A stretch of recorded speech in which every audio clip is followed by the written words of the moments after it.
নামের শুরুতেই আছে জয়, জয়ী সেতু। পশ্চিমবঙ্গের দীর্ঘতম এই সেতু যেন উত্তরবঙ্গের আকাশে টাঙানো এক দীর্ঘ নিঃশ্বাস। কোচবিহার জেলার মেখলিগঞ্জের বুক চিরে চলে যাওয়া এই সেতু শুধু নদী পারাপারের পথ নয়, এ যেন সভ্যতার দুই পারে মানুষের আশা, যাতায়াত আর স্বপ্নকে জোড়া লাগিয়ে দেওয়া এক বিস্ময়কর রূপকথা। জয়ী সেতুর পথে সকালের মেখলিগঞ্জ ছিল নরম রোদে ভেজা। ধানের খেতে হাওয়া দোল খাচ্ছে, দূরে কোচবিহারের সবুজ পর্বতের উপর ছায়া ফেলেছে তিস্তার প্রবাহ। সেই দৃশ্যের মাঝখানেই হঠাৎ উঠে দাঁড়ায় বিশাল দেহি জয়ী সেতু, যেন প্রকৃতির ক্যানভাসে আঁকা এক দৃঢ় রেখা।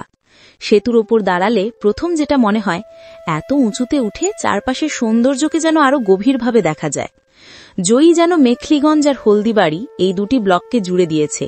ভালোবাসায় দুটি হৃদয় যেভাবে জুড়ে যায়, ঠিক যেন সেভাবেই।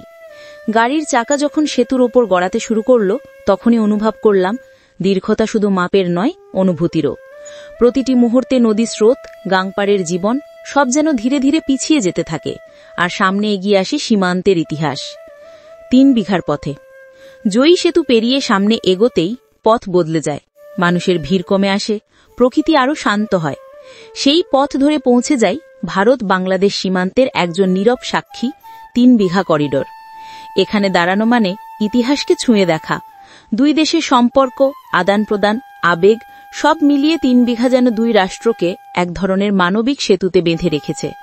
এক পাশে ভারত, আরেক পাশে বাংলাদেশ, কিন্তু মাঝখানে সেই পথ যেখানে সীমারেখা থাকলেও মানুষের সম্পর্কের কোনো সীমা নেই।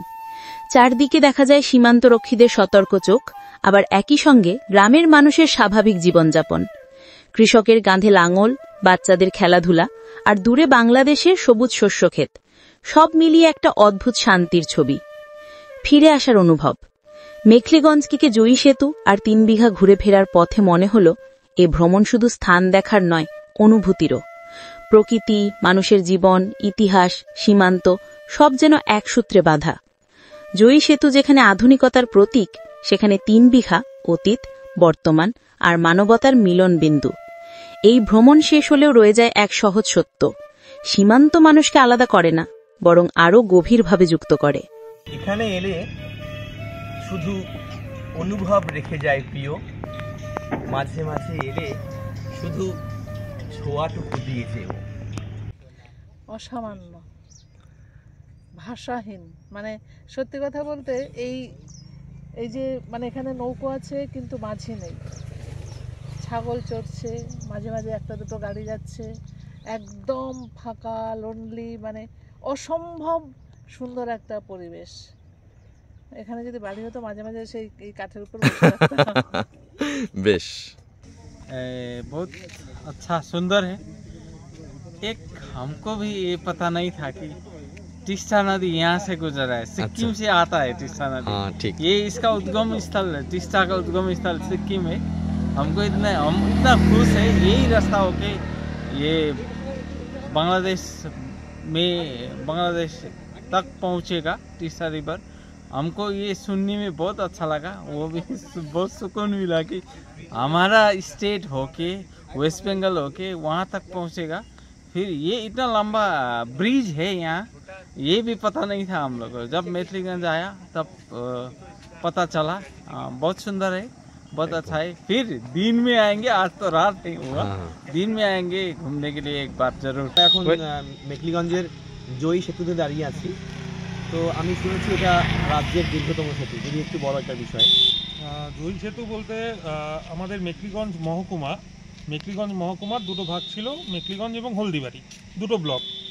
এবং দীর্ঘ কয়েক দশক ধরে তিস্তা নদীর ভৌগোলিক কারণের জন্য আমাদের এই মেখলিগঞ্জ মহকুমার দুটো ব্লক কিন্তু দীর্ঘদিন ধরে বিচ্ছিন্ন। আচ্ছা। তো এইখানকার মানুষদের দীর্ঘদিনের একটা দাবি ছিল যে দুটো ব্লককে যদি এক করা যায়। কারণ মেখলিগঞ্জ থেকে হলদিবাড়ি শহরের দূরত্ব মোটামুটি মেরে কেটে 12 কিলোমিটার।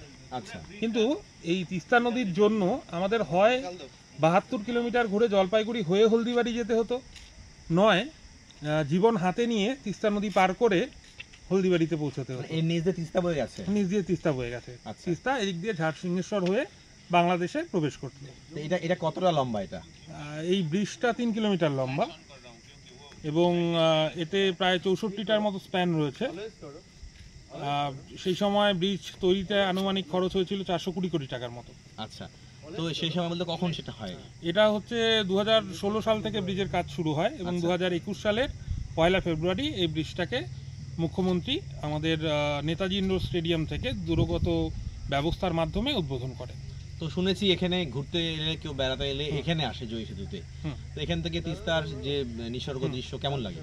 তিস্তার নিসর্গ দৃশ্য এবং এই যে প্রাকৃতিক চারপাশের পরিবেশ, এটা একটা দারুণ সুন্দর মনোরম পরিবেশের রচনা করে আর কি, যার জন্যই মানুষ কিন্তু একটু সময় পেলেই মেখলিগঞ্জ এবং হলদিবাড়ির মানুষের পাশাপাশি দূর দূরান্ত থেকে এখন কিন্তু পর্যটকরা ছুটে আসছেন এই জয়ী সেতু দেখার জন্য। এবং তার পাশেই আমাদের মেখলিগঞ্জ মদন মোহনবাড়ির, তারপর হচ্ছে পদ্মপুকুর, বা তার থেকে কিছুটা গেলেই আন্তর্জাতিক 3 বিঘা করিডোর রয়েছে, সেগুলো দেখে না একবার, সেগুলো একবারে দেখা হয়। একদম একদম। দর্শক বন্ধুরা, আপনারা যারা রয়েছেন তারা অন্ততপক্ষে কোচবিহার জেলার যদি মেখলিগঞ্জে কখনো বেড়াতে আসেন বা কোনো কাজে আসেন, তাহলে কিন্তু অবশ্যই এই রাজ্যের বৃহত্তম সেতুটি দেখতে কিন্তু ভুলবেন না। কারণ শুধু সেতু নয়, সেতুর সঙ্গে সঙ্গে কিন্তু আপনি এই তিস্তার যে সৌন্দর্য, নৈসর্গিক সৌন্দর্য, সেটাও কিন্তু উপভোগ করতে পারবেন। Thank you.